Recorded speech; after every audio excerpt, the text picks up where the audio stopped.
Okay, so I'm working here on this Open Solaris thing. I have all of those machines, and I need to set up a server with high availability. I'm really not sure how to do this. You know, Let's see if there's anyone online. I think I might be able to help you with Hey, Nick! Hey. Oh, man! Hey. Whoa! So, hey, So aren't you the guy that wrote the Open Solaris Bible? Yes, as a matter of fact, I did. Cool. I see you have a copy of it right here. Yes, I do. Yeah. So, does the Open Solaris Bible tells me how to do high availability stuff?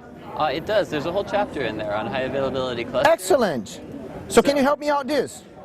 Sure. You know, it's really good that you're actually thinking about high availability, because most people don't even think about high availability until it's too late.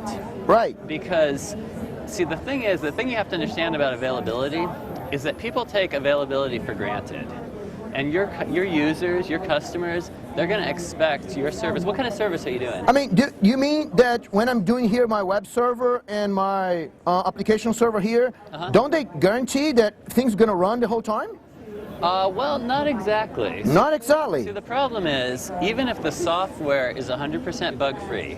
Okay, that's my software. My software is 100% bug-free. 100% bug-free. Yeah. The problem is you've got physical components in there. You've got your physical machines that you're running it on. Okay. So I got my laptop right here. Can I run it on my laptop? Well, you probably wouldn't want to run a web server off of your laptop. Right. Okay. You know, that's probably not the best idea. You probably have a server though in the background. Yeah, we have a server back behind the screen right there. Yeah, and see that server, you know, it might be a good server.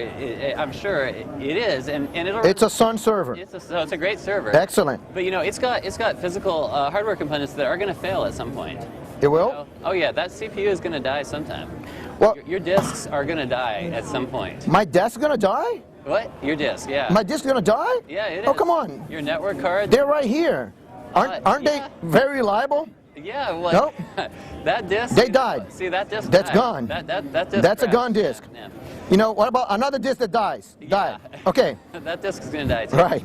And you know your network. Can cards, you bring that back later on? Thank you. Your network cards, they're not going to live forever. My network cards. Yeah. I have some memory key cards here, not really network cards. Oh well, those Those aren't fail gonna live too. forever either. All right. And you know, you might sometimes you might just trip over your power cord and shut down the whole server. There's a lot of power. Oh, my laptop like this. Or you know what? I could drop my server. Or your admin might just pull your server out of the rack or something. Oh, thank you. That's high availability. I drop my server and it comes back up, right? Isn't it good? So the way high availability works. Thank you is that- again.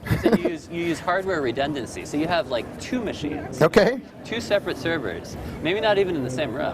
Whoa. And you run your web server and your application server. You run that on one of the machines, and then if that machine dies, then your web server and your application server, all your servers, they'll automatically start up on the other server. That's cool. And then your customers won't even notice that there was a downtime.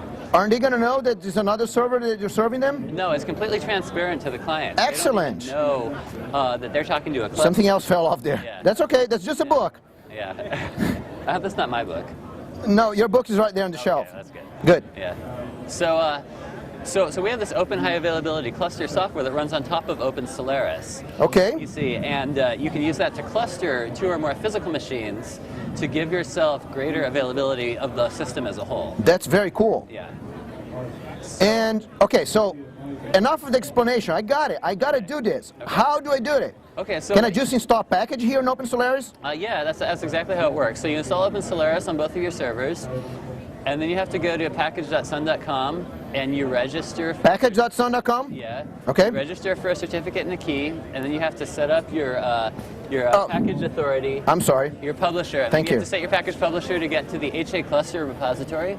Okay, HA cluster repository. Yeah. And How do I write cluster? HA-CLUSTER. Oh, there's a hyphen there. That's very complicated. Okay. Yeah. Yeah. Thank you. And then you install the cluster packages. Okay. So you package install HA cluster full.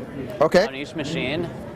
On both machines then? Both machines, yeah. You gotta have the software on both machines. Okay, cool. Yeah. I'm doing this right now. Okay, excellent. And then and that's a pretty. Are you done? No, not yet. Okay, because It's downloading from the internet that would now. be a pretty quick network connection. All right. Okay.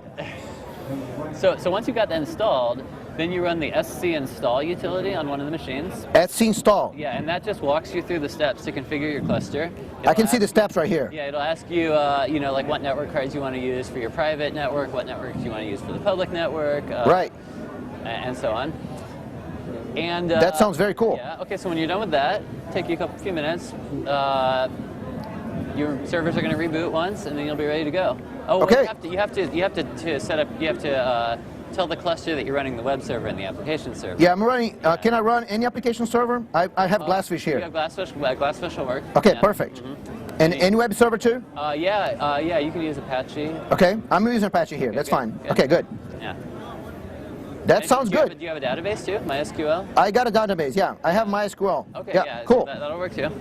So this high availability thing is going to work for the web server, the application server, and the database. Yes. Cool. Exactly. That's so cool. And you could run them all in the same cluster.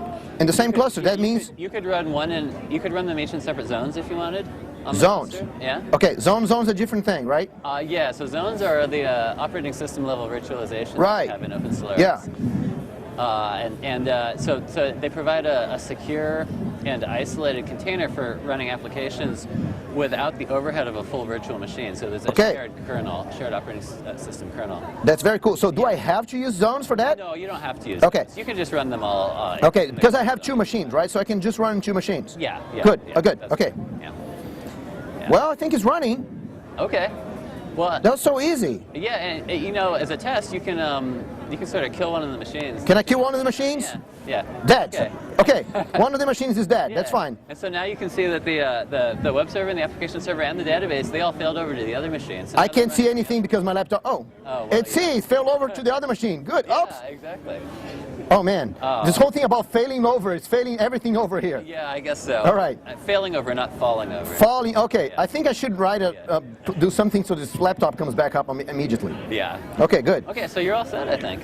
Okay, thank you, That man. was pretty easy, huh? Hey, that was excellent. Oh God. Yeah. You know, so good to have Nick around. Yeah. So if I don't have you around, how can I get all of your knowledge? Well, so you can look in our book, Open Solaris Bible. There's a chapter on HA clustering. Open Solaris Bible. You yeah. got that, right?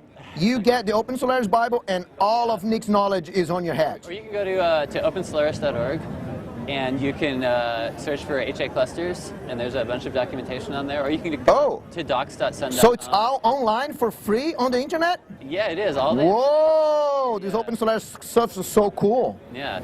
And you can go to docs.sun.com, and you can look for the Sun cluster documentation. So Solaris cluster is the commercial product that runs on Solaris 10. Okay. And Open High Availability Cluster is the software that runs on Open Solaris. All right, which one is better? Well, they're equally good for different for different platforms. Okay, So excellent. If you're running Solaris 10, you got to run Solaris Cluster. If you're running Open Solaris. Open Solaris, you got to use Open HA Cluster. Okay. Yeah. Excellent. Yeah. Whoa, Nick, thanks a lot, man.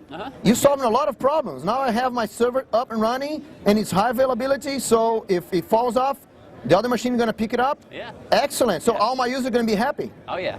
Excellent. You're not going to get paged in the middle of the night to come fix stuff. Thank you very much. Yeah. All right, thank you. Thanks a lot, man. I'll see you around.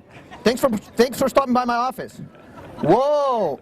You see, the cool thing about working in a virtual office is that you find these cool people every time. All right. So I think I'm going to check out with my server room over there, and I'll come back here later. Thanks a lot, guys. See ya.